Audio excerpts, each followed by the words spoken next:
possibly the best example of fight or flight response of all time was his set against Tweak at Evo, like a long time ago. Did you ever watch that? I gotta say, even if you didn't see the set, I'm sure you've seen the clip. He's playing Charizard under the platform on PS2, on the right platform right there.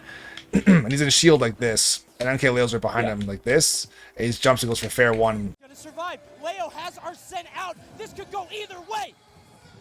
Oh, he reads him, but he does not pull the trigger on that forward tilt, and now this could take him out. Is on fight or flight response because he just sat in shield like this for like, I don't even know how long, not this long, but maybe it's like a second or a second and a half. They just rolled. It's like, well, how did MKLeo not, or how did he know not to do this early or not to do it late? And this is something that you could be doing for your ledge trapping as well. I know, a beautiful segue, but it's the truth with regards to getting people to panic or not panic off the ledge. You kind of pointed it out earlier when you said how much I'm respecting the bomb. That can buy you time, even if you don't think it will. Because if I don't respect it, just blow it up. And I'm going to learn, or I should learn. Because if I don't learn, I'm just going to be taking damage for free for basically no reason.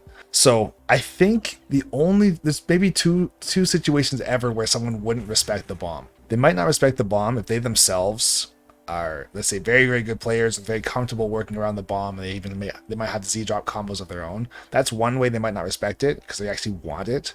And the other one is they don't respect you as a player for your ledge trapping ability, because maybe you haven't shown them that your bomb on the ledge is a actual big deal, or you as a ledge trapper at roll distance or covering jumps or whatever, you're not going to miss. I think that's the part I need to work on. It's a bit of execution, right? But also tapping into that fight or flight response as well too. But you know what fight or flight response is, right? Possibly? Yeah, you panic, you stop thinking properly, and you go to probably your autopilot response. Yes. That's not necessarily wrong. That is what it is. It's panicking and then going to like an autopilot thing. That's part of it, but it's also the timing that it takes to do it. So the fight or flight response is, let's say for example, if I were to run up to you and I don't know what you're going to do, I'm going to run and shield because I'm panicking, right? And then for like, let's say a split second, I'm going to assess if the coast is clear. And then I'm going to act once I believe that I do have time or that the coast is in fact clear. So that timing, I couldn't tell you exactly what it is in seconds or in frames, unfortunately, but you can definitely get a feel for it. I've heard people talk about this, it being like the time people take to assess a new situation and then pick an option is like 40 frames. Tilde is absolutely a master at this with regards to getting people in a situation where they have to rely on their fight or flight, and he's done it so many times where it's like, let's say if you're the person scared, he just pushes you on shield, and then as soon as he thinks that you're going to like drop shield or jump out of shield or try and up smash him, he just up smashes you first. Well, how did you know I was going to do it then and not like 10 frames earlier or 10 frames later? You got it on the exact frame. And that shit happens all the time. So yeah, it does. And that's one of those things where it's like, if you can tune into that and be aware of it, I talk about player emotion all the time with regards to just coaching in general. Like if someone's a high percent, how would their mannerisms or their behaviors represent that they're at high percent? If they don't care about dying, then you just kill them. But if they do care about dying, they're going to shield more, they're going to run more, they're going to allow you to hit their shield, and they might not do anything because they're scared of getting reversed. That's all fight or flight response. And like I was referencing before with MKLeo, I think I'll have to find the clip and send it to you, because in the context of just doing it, it was cool. But to just know on a grand stage that it's still true, even with way more nerves and way more pressure, it's like the timing was still the same. So it is, I don't know if I would say intrinsically constant, that's probably the wrong way of saying it, but almost, it doesn't matter what level you're playing at, who you are, or what the circumstances are, your fight or flight response is going to be within a few frames, which is pretty insane. So it's like, if you can learn this and memorize it, it's pretty much a constant.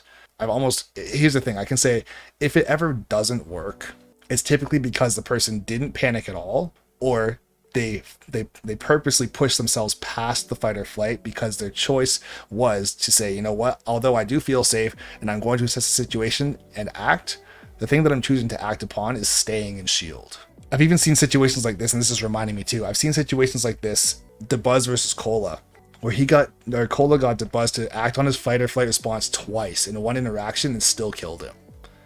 It was actually insane. He like reset. I don't even know how that was possible, but he literally pulled it off. You know what? Just for fun, I kind of want to time it and see if it ended up being 80 frames, because that would be unbelievable if it was. Yeah, these examples, these are things that you can pull out in neutral, on shield, corner pressure, sharking on platforms, ledge trapping, basically anywhere. But you're saying I could also use it offensively because people use it offensively.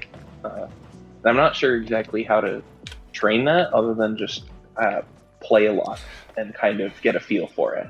I would say it's an awareness thing for yourself to be like, I'm going to attempt to try and scare someone and then see if I can catch them slipping. You can try and put someone in a situation, or you can try and identify when somebody would be scared.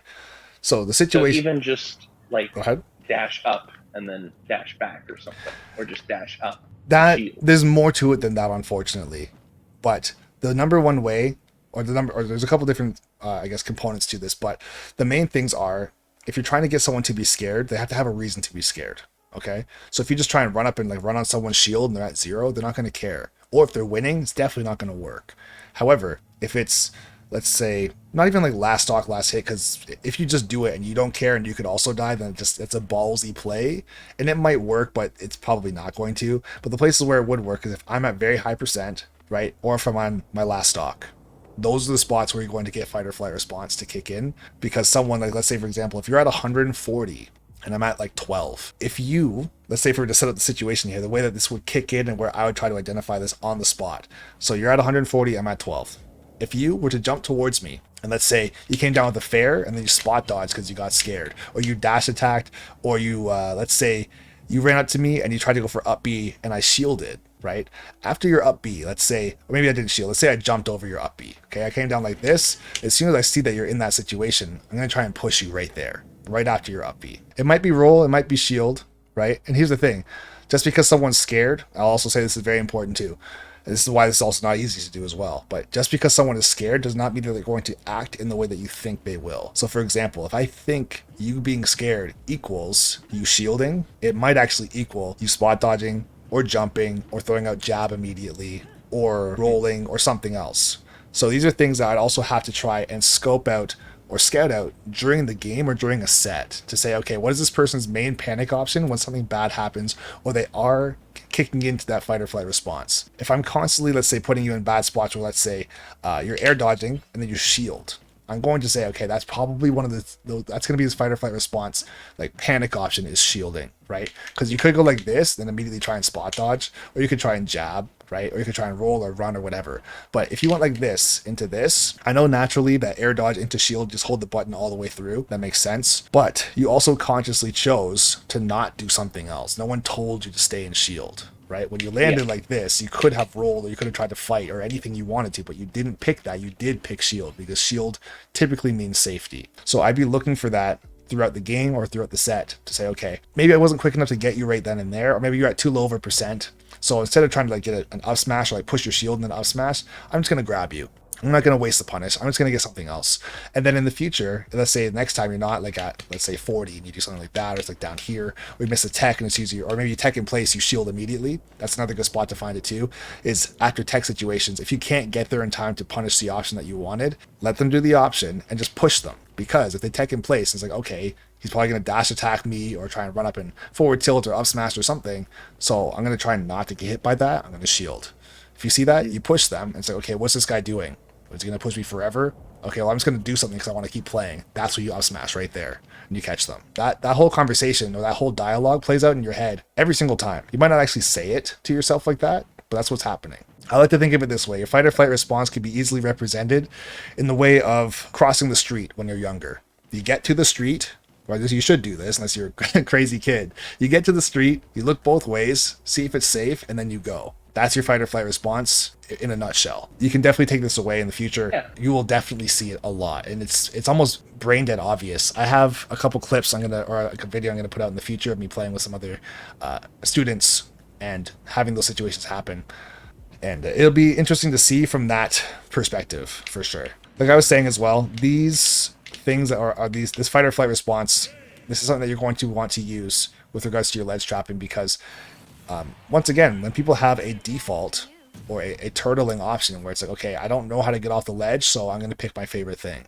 My favorite thing is roll from ledge, or neutral get up into shield from ledge, or fair from ledge, or whatever it is.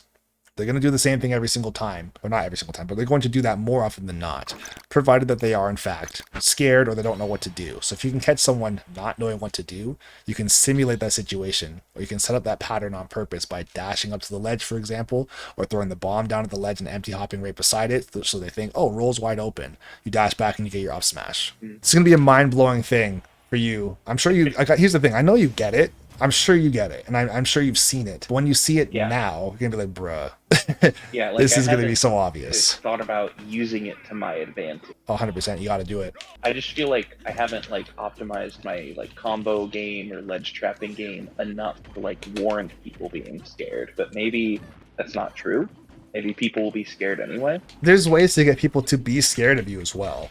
One of the biggest things that you can do, and this is like a top player thing to do, and this is almost like an obvious thing to do, is make sure that when you swing on someone, you're not completely missing or mistiming your approaches or your attacks. What I mean by that is if you have a chance to hit somebody and they clearly made a mistake, let's say if I run up on you with like a missed dash attack, and then you throw it a forward tilt way too late and I get a chance to shield or spot dodge, meanwhile I was completely in the wrong and you could have got a punish, I'm not going to respect you because I know I can make mistakes and you're not going to do anything. Yeah, exactly. Right? So a situation like that, for example, if I got on stage and I shielded, you ran up to me in an up B, it's like, no, you should be getting a punish. I should not be getting a punish for up being on stage, unscathed, and then I get a like an up smash or an F smash. Oh, this guy's different. Yeah. The bait. Super different. No, I'm sad.